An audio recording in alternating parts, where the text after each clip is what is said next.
Hi everyone, this is Christy Rich. I decided to pop on live and talk about postpartum illnesses. So today I'm going to talk about 3 of the major postpartum illnesses. They are postpartum depression, postpartum anxiety, and postpartum psychosis. Okay, these are some illnesses that women can experience during the postpartum period. And just briefly, I'll talk about baby blues. Baby blues is not an illness. Baby blues is something that's very common that happens with women after they give birth. And it's really because they have gone through such a dramatic experience with birth and their hormones are really fluctuating. Okay, so they feel very emotional, they may burst into tears, they may have mood swings, but normally it lasts only from 2 weeks to a month. It doesn't normally last longer than a month for baby blues. If it lasts longer than a month, it is probably postpartum depression. So this is a very important topic to distinguish the difference between these illnesses and for women and for the community to understand the symptoms so that women can get the help that they need. Okay, so if you've been following me on this page, you know I have been researching for my book series about childbirth around the world through a holistic perspective. And I started doing this in 2019 and I'm still researching today. I interviewed over 70 women, moms around the world, as well as childbirth experts around the world, and gathered so much information, so much knowledge, so many insights to help to empower you. But the book series is not out yet, and these are very important topics, so I wanted to start to talk about them to educate the community. So, of all of the conditions that women faced, of the women who I interviewed, the most common was postpartum depression. So I'll say about 10 women who I interviewed for my series said that they, yes, did experience postpartum depression, but most of them didn't know they had postpartum depression until it was over. So it wasn't until they got through it, they were feeling better, that they said, oh, I wasn't myself. Oh, I had those symptoms. Oh, that was postpartum depression. I wish I knew, right? So only one of the ladies who I interviewed for my series said that she actually got help. She was treated for postpartum depression, okay? And then of the ladies who I interviewed, a smaller number experienced postpartum psychosis. So only about 3 of the ladies who I interviewed experienced postpartum psychosis. They were never diagnosed by their doctors, but yes, from their symptoms, they did experience postpartum psychosis. And postpartum anxiety, only about a couple of the ladies who I interviewed experienced that. So I feel I do understand these illnesses very much since I talked in depth with the ladies and asked a lot of questions. Okay, so I'm going to break it down to you. If you have any questions, if you're watching live, please chime in, ask questions. This is very, very important information. Okay? So also this is very timely because if you've been following the news, you know that Lindsay Clancy, who actually used to live in Connecticut, I live in Connecticut, and she lives in Massachusetts, she recently murdered her 3 children. So she is suspected of suffering from postpartum psychosis, and she did try to take her life too. So she unfortunately killed her children and tried to commit suicide all within 25 minutes while her husband was going to get takeout for them. Okay, so this is a very serious illness.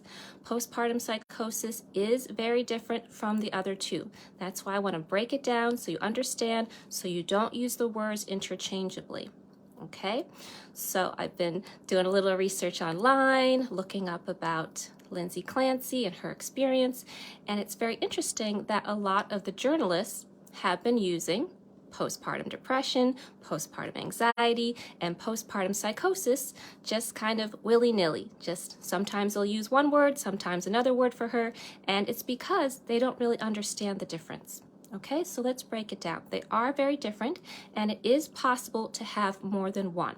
Okay, so a woman could have postpartum depression and postpartum anxiety. She could have postpartum depression and postpartum psychosis. right? Or she could just have postpartum anxiety. She could have one, or she could have several.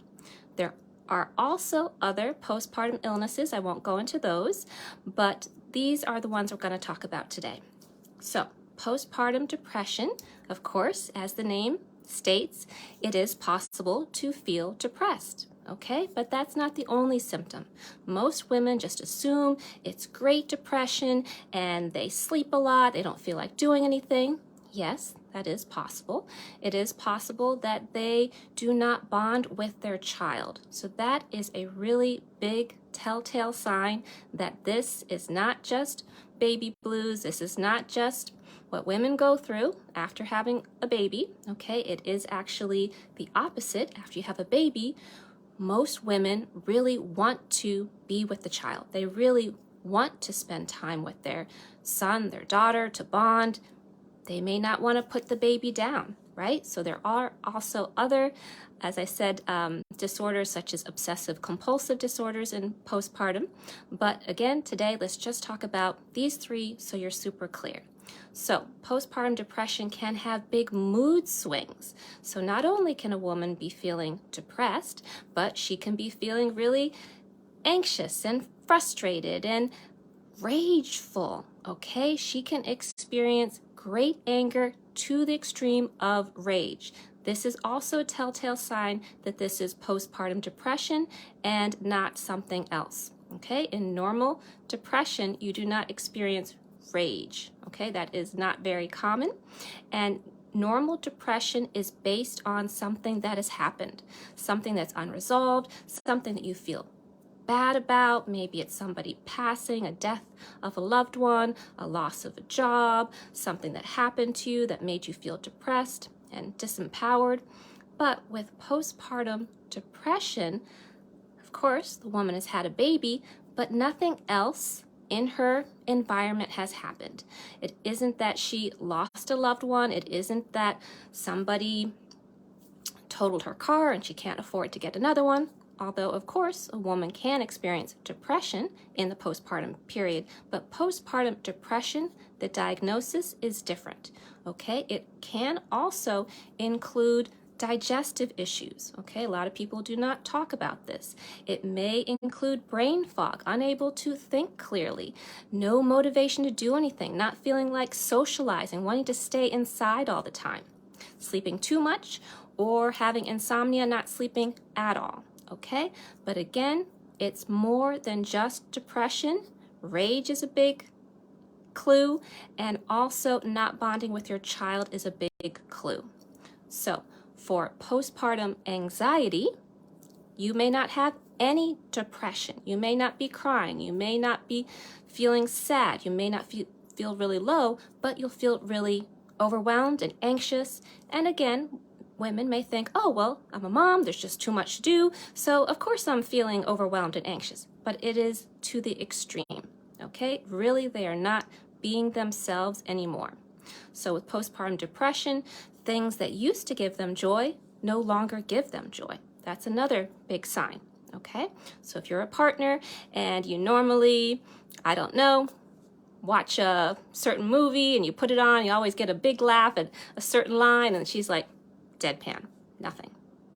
That could be a sign that something's going on, or she just can't pick up what you're saying. It's just like not registering, just like in a fog, and just not her personality. That can be a sign that she is going through postpartum depression. Okay, postpartum anxiety, she's gonna be maybe racing more and just feeling out of sorts inside. So again, it is very internal, so it may be hard for you to see. But again, it's really about checking in with your loved one to see how she is feeling. And let's get to postpartum psychosis. So postpartum psychosis is the most rare and the most extreme. So this is the one where women may feel suicidal. This is the one where women may try to kill their children.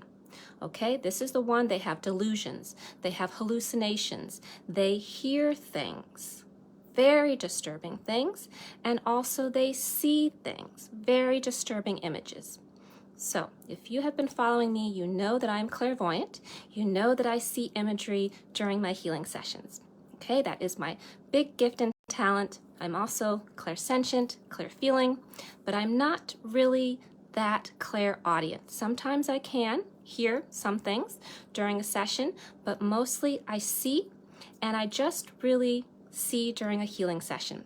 I don't allow myself to be open to hear things and see things every day. I just want to keep that contained in that healing session. So I've kind of created my own boundaries.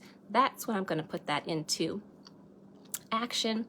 But if a woman experiences postpartum psychosis, she may just start seeing really disturbing imagery. So, for instance, some of the things that women who I interviewed for my book series, they saw blood on the floor. And they saw it look like a dead body on the floor. But really, nobody was there.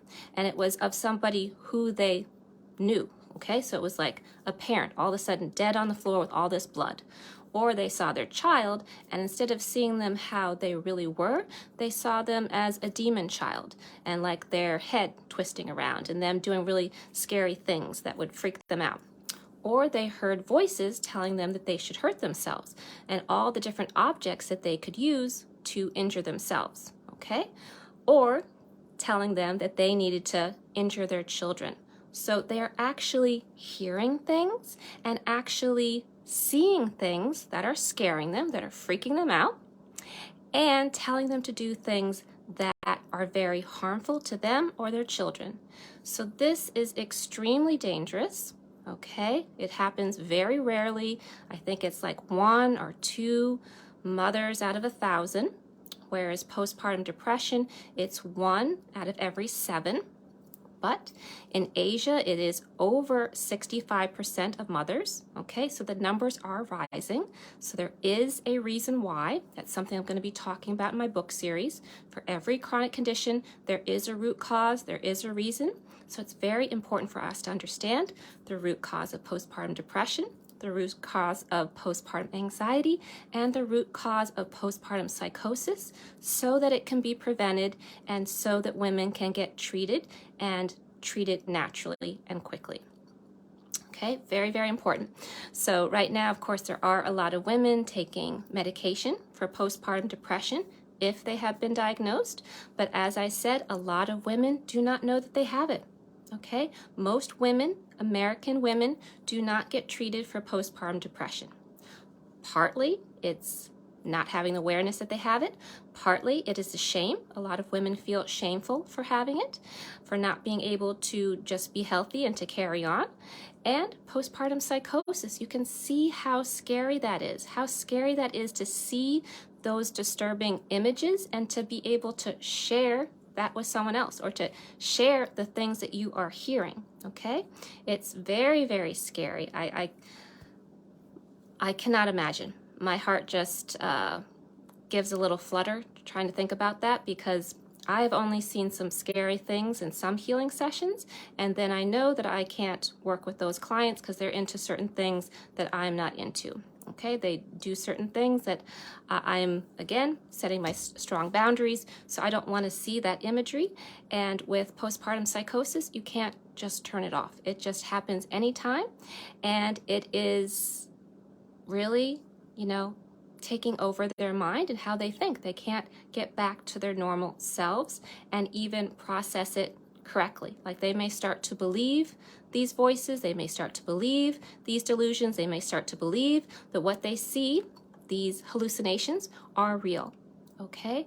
And so a lot of times the voice says, if you do this, then we'll stop, then it'll get better, right? So it's very important for you to understand how scary that illness is and how much shame women have. So this is also why they're not getting the treatment and the help that they need. So we need to look out for each other. We need to check on our loved ones. We need to check on the women in our lives who have given birth and just see how they're doing. Okay, a lot of times we don't want to disturb other people. We understand they like to do things their own way and be independent, but it's very important as a community that we check in on each other and make sure that they're okay. It is a big job to be a mom. It is a big job to be a new mom and everything to be unknown. Okay, so if anyone has any questions, go ahead and chime in right now. If you are watching the replay, please go ahead and hit #replay and let me know that you watched the replay. And if you have any questions, please ask them and I will circle back and answer those. But hopefully this is giving you a little basic understanding of these three conditions and how different they are.